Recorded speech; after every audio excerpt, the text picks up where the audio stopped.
এমন একটা সময় ছিল যখন দেশে থাকাই তাদের জন্য বিপদ হয়ে যাচ্ছিল, আমরা তার পরামর্শ দিচ্ছিলাম দেশ ছেড়ে পালিয়ে যাও, এইরকম একটা অবস্থা ছিল। যাই হোক, তারা আজকে সেটাকে অতিক্রম করে আজকে তারা একটা জায়গায় এসে পৌঁছেছে। আমি তাদেরকে ধন্যবাদ জানাই এই জন্যে যে তাদের এই সংগ্রাম বৃথা যায়নি।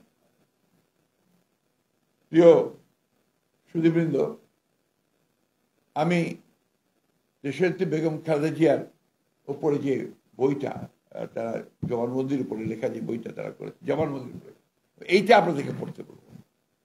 তার জবানবন্দিটা যদি আপনি পড়েন তাহলে দেখবেন এটাই একটা ইতিহাস, এটাই একটা দিক নির্দেশনা, এটাই হচ্ছে সর্বশ্রেষ্ঠ রাজনীতি। এটা আমরা অনেকেই জানি না যে এটার মধ্যে কি আছে। ওনার জবানবন্দি, কোর্টে দেওয়া যে জবানবন্দিগুলো, এগুলো আমরা পড়া উচিত হবে বারবার করে। এই ক্ষেত্রে আমার মনে পড়ছে যারা এটা রচনা করেছিলেন, কয়েকজন করেছিলেন, অনেকে হেল্প করেছিলেন তাকে এই বিষয়গুলো, এই জবানবন্দি তৈরি করতে। তার মধ্যে অ্যাডভোকেট রাজ্জাক সাহেব ছিলেন, রাজ্জাক সাহেব ছিলেন একজন প্রমিনেন্ট, আর একজন সাংবাদিক যিনি ম্যাডামের প্রেস সচিব ছিলেন, যিনি এখন আমাদের কাছে নেই, আমাদের সঙ্গে নেই বিভিন্ন কারণে, মারুফ কামাল। তার নাম আমি যদি না বলি তাহলে আমার নিজের বিবেকের কাছে আমি ঠিক থাকতে পারবো না। অত্যন্ত অত্যন্ত বড় কন্ট্রিবিউশন ছিল তার। শফিক ভাই নিশ্চয়ই শেয়ার করবেন, শফিক ভাইও এর মধ্যে ছিলেন, তার ওইখানে কন্ট্রিবিউশন অনেক আছে। এটা আপনার দয়া করে, আমি কথা বারবার করে সেই জন্যই বলছি। আজকে দেখুন এখানে আরোপ করেছেন অনেকে যে ইতিহাসের কি অমোঘ বিধান, অমোঘ বিধান, যে কথা কিছুক্ষণ আগে আমাদের কয়েকজন বলেছেন যে আজকে দেশনেত্রী বেগম খালেদা জিয়া মুক্ত হয়ে তিনি চিকিৎসার জন্য লন্ডনে গেলেন এবং গেলেন রাষ্ট্রীয় মর্যাদা নিয়ে।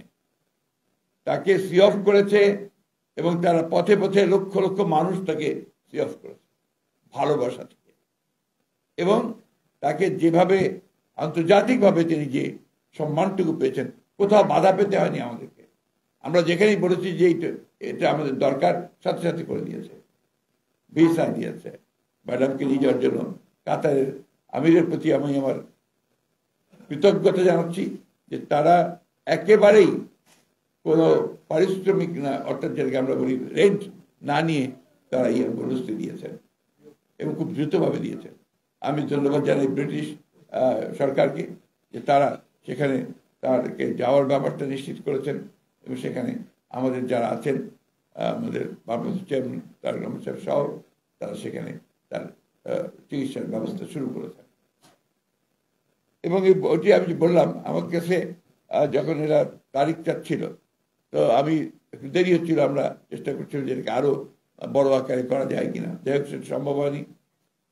তো তারিখটা ঠিক হলো এমন দিনে যে তারিখে তার একদিন আগে, গতকাল ম্যাডাম লন্ডনে গিয়ে পৌঁছেছেন তার চিকিৎসার জন্য মুক্ত অবস্থায়। এর চেয়ে বড় প্রাপ্তি ওদের আর কি আছে, যারা লড়াই করেছে,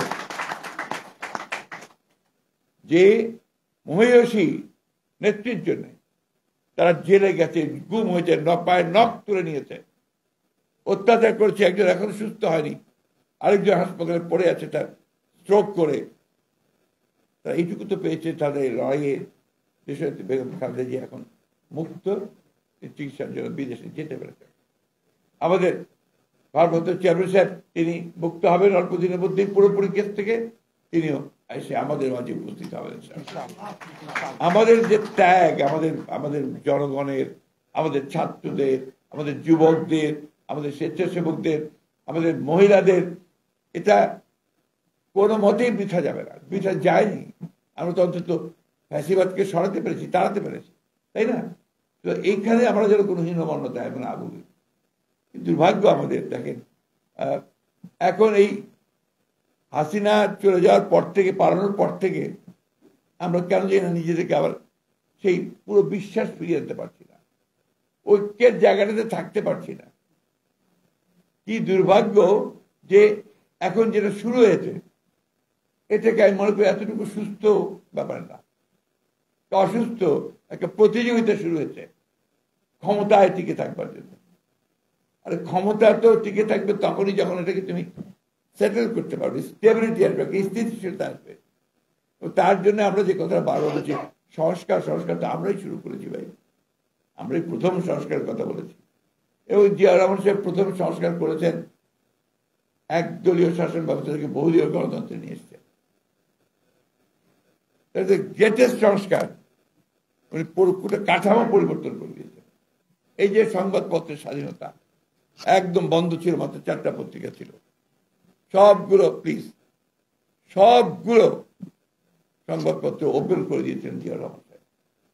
অর্থনীতিতে একটা বদ্ধ অর্থনীতি ছিল, বন্ধ, সেখানে পুরো একেবারে বৈপ্লবিক পরিবর্তন হিসেবে তিনি মুক্ত করেছিল। তথাকথিত ভ্রান্ত সমাজতান্ত্রিক ধারণাকে বাদ দিয়ে তিনি একটা মিশ্র অর্থনীতি, মুক্ত অর্থনীতির মতবাদ নিয়ে এসেছিলেন। বাংলাদেশের জাতীয়তাবাদের যে তার দর্শন, সেই দর্শন ইটসেলফ হচ্ছে সংস্কারের মূল মুখবন্ধ, মূল কথা। 19 দফা কর্মসূচি ছিল সবচেয়ে বড় সংস্কারের কর্মসূচি। আমরা এই জিনিসগুলো কেউ হিসাব করি না। আমাদের যারা বড় বড় বুদ্ধিমান আছেন, বুদ্ধিবৃত্তিক চর্চা করছেন, বিভিন্ন রকম কথা বলছেন, they never bring this things, সামনে আনবে না। কারণ তারা তো ওই মাটির মানুষের সঙ্গে তারা এখনো সেই সম্পৃক্ততা অর্জন করতে অনেকেই পারেননি।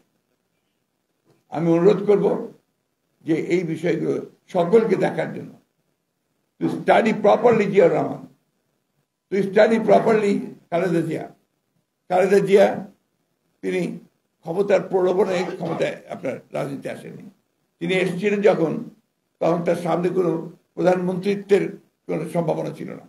তিনি এসেছিলেন একটা জাতিকে মুক্ত করতে, স্বৈরাচার গৃহবধূ সেই সামনে এসেছিলেন। তিনি দীর্ঘ 9 বছর লড়াই করেছেন। আমি বলি সবসময় যে খালেদা জিয়া প্রথম নারী মুক্তিযুদ্ধ আমার উপরে খুব রেগে যায় ফ্যাসিস্টরা, খুব বাজে কথাবার্তা বলেছে, বাট দ্যাটস দ্য ট্রুথ। 1971 সালের 26শে মার্চ শহীদ প্রেসিডেন্ট জিয়া রহমান যখন স্বাধীনতার ঘোষণা দেন, সেই মুহূর্তে বেগম খালেদা জিয়া ওই চট্টগ্রামের ক্যান্টনমেন্টে তিনি কিন্তু 2 বাচ্চা, শিশু বাচ্চা নিয়ে একা ছিলেন। ওই সময় সৈনিকেরা এসছে তার কাছে যে আমাদের কমান্ডার তো এখন নাই, বাইরে আছেন, আমাদেরকে বলছে অস্ত্র সমর্পণ করতে, আমরা এখন কি করব? তিনি বলছেন তোমাদের কমান্ডার ফিরে না আসা পর্যন্ত তোমরা একটা অস্ত্র সমর্পণ করবে না। That was the beginning. কিন্তু দুঃখজনকভাবে এটাকে কেউ মূল্যায়ন করতে চায় না। তারপরে জিয়া রহমান সাহেব যখন আপনার চলে গেছেন বিদ্রোহ করে, সেটা পাকিস্তান সেনাবাহিনীদের বিদ্রোহ করে যখন কালুরঘাটে দিয়ে বেরিয়ে গেছেন, তখন তিনি একা তার 2 পুত্র সন্তানকে 2 হাতে ধরে বোরখা পরে বেরিয়েছেন ঢাকার উদ্দেশ্যে। এই লড়াইকে, এই সংগ্রামকে আমরা কেউ গুরুত্ব দেবো না, মূল্যায়ন করবো না। এসে তিনি ঢাকাতে গ্রেপ্তার হয়েছেন পাকিস্তান সেনাবাহিনী। পাকিস্তান সেনাবাহিনী দীর্ঘ 9 মাস তাকে কারাগারে, এবং 16ই ডিসেম্বর তিনি মুক্ত হয়েছেন। এটা হচ্ছে বাস্তবতা। তিনি যদি মুক্তিযোদ্ধা না হবেন, মুক্তিযোদ্ধা কি হাসানুল হক ইনু আর আপনার ওই আমির হোসেন আমু, যারা ওই যে আপনার 8 নম্বর থিয়েটার রোডে বসে বসে মুক্তিযুদ্ধ পরিচালনা করেছেন? That is the problem. সমস্যাটা ওই জায়গায়। কেন জানি না আমাদের মিডিয়া দুঃখজনকভাবে আজকে সব নেগেটিভ জিনিসগুলোকে তুলে ধরতে চায়। এটাকে পজিটিভ গুলো তুলে ধরুন, যদি সত্য সেই সত্যকে তুলুন। এই জবানবন্দিতে বেগম খালেদা জিয়া শেষ কথাগুলো বলেছিলেন, আমি সেই জায়গাটা আপনাদেরকে একটু বলতে চাই। কোর্টে তিনি বলছেন,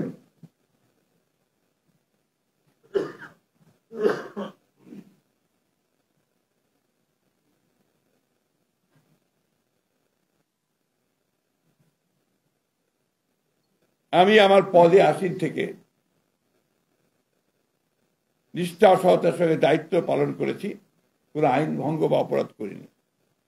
আমি আমার বক্তব্য শেষ করছি পবিত্র কোরআনের সূরা নিসার 135 নম্বর আয়াতটির বাংলা তর্জমার কথা উল্লেখ করে, হে ঈমানদারগণ, তোমরা ন্যায়ের উপর প্রতিষ্ঠিত থেকো, আল্লাহর ওয়াস্তে ন্যায়সঙ্গত সাক্ষ্য দান করো, তাতে তোমাদের নিজের বা পিতা মাতার অথবা নিকটবর্তী আত্মস্বজনের যদি ক্ষতি হয়, তবুও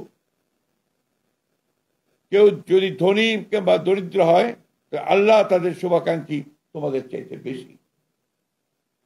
অতএব তোমরা বিচার করতে গিয়ে রিপুর কামনা বাসনার অনুসরণ করো না। আর যদি তোমরা ঘুরিয়ে পেঁচিয়ে কথা বলো কিংবা পাশ কাটিয়ে যাও, তবে আল্লাহ তোমাদের যাবতীয় কাজকর্ম সম্পর্কেই অবগত। এটা কোরআনের আয়াতের উক্তি দিয়ে শেষ করেছিলেন আমাদের নেত্রী দেশনেত্রী বেগম খালেদা জিয়া। দেখুন, এই 5 তারিখের পরে, অর্থাৎ সিপাহী জনতার বিদ্রোহের পরে, অভ্যুত্থানের পরে প্রথম যে সভাটা আমরা করলাম, মনে আছে নিশ্চয়ই, আর নয় পল্লীর সামনে আমরা একটা সভা করেছিলাম 7 তারিখে না, 7 তারিখে। সেই সভায় আমাদের অনলাইনে 2 জন বক্তব্য রেখেছিলেন। একজন হচ্ছে আমাদের চেয়ারপারসন দেশনেত্রী বেগম খালেদা জিয়া, একজন আমাদের ভারপ্রাপ্ত চেয়ারম্যান জনাব তারেক রহমান। দেশনেত্রী বেগম খালেদা জিয়া 4-5টা কথা বলেছিলেন। ফ্রম হসপিটাল, তার সেই অসুস্থ অবস্থায় অথবা বেড থেকে তিনি বলেছিলেন যে আজকে আমাদের এত রক্তপাত, এত ত্যাগ আত্মত্যাগের পরে আমরা মুক্ত হয়েছি। এই মুক্তির জন্য যারা জীবন দিয়েছে, প্রাণ দিয়েছে, উৎসর্গ করেছে, তাদের প্রতি কৃতজ্ঞতা জানিয়েছেন। সব শেষে তিনি বলেছেন যে এখন আমাদের ধৈর্য ধরতে হবে, এখন আমরা কোনো প্রতিশোধ নেব না, এখন প্রতিহিংসা নয়, এখন প্রেম ভালোবাসা দিয়ে আমাদেরকে সামনে এগিয়ে যেতে হবে, গণতন্ত্রকে প্রতিষ্ঠা করতে হবে। কয়েকটা কথা, এই কথাগুলো আমাদেরকে উপলব্ধি করতে হবে। আজকে আমরা যে কথা শফিক ভাই বলেছেন তার বক্তব্যের মধ্যে, যে অহিংস আন্দোলন করেছি আমরা সেই যে জনসভাগুলো, মহাসমাবেশগুলো আমরা করেছি বিভাগে বিভাগে, 7 লোক এসছে, 100 মাইল সাইকেল চালিয়ে এসছে, পায়ে হেঁটে এসেছে। এগুলো সংগ্রাম নয়, আন্দোলন নয়। তো এই জিনিসগুলো সবাইকে মনে রাখতে হবে। যার যেটা কন্ট্রিবিউশন, সেই কন্ট্রিবিউশনকে স্বীকার করতে হবে। আমরা অবশ্যই শ্রদ্ধা জানাই, আমরা কৃতজ্ঞতা জানাই সেই সমস্ত তরুণ ছাত্রদেরকে যারা প্রাণ দিয়েছে, যারা আন্দোলন করেছে, সংগ্রাম করেছে। কিন্তু বিভক্তির রাজনীতি যেন আমরা না করি। এখন যেটা প্রয়োজন, সবচেয়ে বেশি প্রয়োজন, দেশকে বাঁচানোর জন্য, গণতন্ত্রকে ফিরে পাওয়ার জন্য ঐক্য, স্ট্রাকচার তৈরি করার সংস্কার অবশ্যই লাগবে। কিন্তু সেই সংস্কারটার যে পেছনে যে শক্তিটা লাগবে, সেটাকে একটা নির্বাচিত পার্লামেন্ট, নির্বাচিত সরকার। এটা ছাড়া সংস্কারকে কখনো আপনার লেজিটিমেসি দিতে পারবো না, এটাকে প্রতিষ্ঠিত করতে পারবো না। তাই আমি সেই সব বিতর্কে এখন যেতেও চাই না। অনুরোধ করবো যে আমরা বিতর্কে বেশি না জড়াই। আমরা আহ্বান জানাবো দেশের সমস্ত গণতন্ত্র প্রেমী মানুষদেরকে, স্বাধীনাধিকার মানুষদেরকে, যে আপনারা ঐক্যবদ্ধ থাকবেন, বিভাজিত হবেন না। আর আমি রাজনৈতিক নেতা কর্মী যারা যে যেখানে কাজ করছেন সবাইকে অনুরোধ করবো বিভাজন সৃষ্টি করবেন না। আমি জানি না, কিছু মানুষ একেবারে যেন ডেসপারেট হয়ে গেছে যে তার দেশকে ভাগ করবে, আবার জনগণকে বিভক্ত করবে। এখন বিভিন্ন রকম কথা বলছে, বিভিন্ন রকম আপনার উস্কানি দিচ্ছে, উস্কানিমূলক কথা হচ্ছে। আপনারা দয়া করে এগুলোর মধ্যে যাবেন। সব শেষে যারা অনলাইন যোদ্ধা, তাদেরকে আমি আবারও কৃতজ্ঞতা ধন্যবাদ জানাতে চাই এবং এই অনুরোধ করতে চাই যে যারা সত্যিকার অর্থে, যারা সত্যির সন্ধানে নেমেছেন, যারা জাতীয়তাবাদে বিশ্বাস করেন, যারা বাংলাদেশে গণতন্ত্রে বিশ্বাস করেন, যারা দেশের কাজে নেতৃত্ব এবং বাংলাদেশ এবং তারেক রহমানের নেতৃত্বে বিশ্বাস করেন, তারা সবাই ঐক্যবদ্ধ হন, বিভক্ত হবেন না এবং এই লড়াই থেকে কি করে আরো বাড়ানো যায় সেই কৌশলগুলো গ্রহণ করেন। আমরা আপনাদের সঙ্গে আছি, ইনশাআল্লাহ। আমরা অতীতে সফল হয়েছি, আমরা আবারও সফল হব।